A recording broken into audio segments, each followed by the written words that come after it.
नाजरीन आदाब।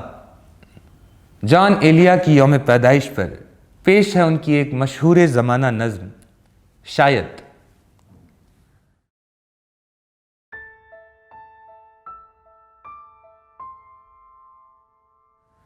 मैं शायद तुमको यकसर भूलने वाला हूं, शायद जाने जा, शायद कि अब तुम मुझको पहले से ज्यादा याद आती हो। है दिल गमगीन, बहुत गमगीन कि अब तुम याद दिलदाराना आती हो। शमी में दूर मांदा हो, बहुत रंजीदा हो मुझसे, मगर फिर भी मशामे जामे मेरे आशती मंदाना आती हो।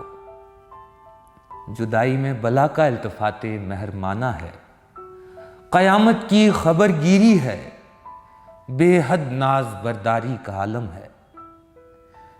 तुम्हारे रंग मुझ में और गहरे होते जाते हैं।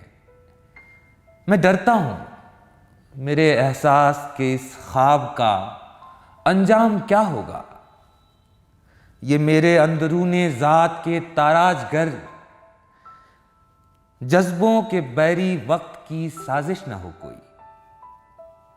तुम्हारे इस तरह हर लम्हा याद आने से दिल सहमा हुआ सा है, तो फिर तुम कम ही याद आओ। मताए दिल मताए जान, तो फिर तुम कम ही याद आओ।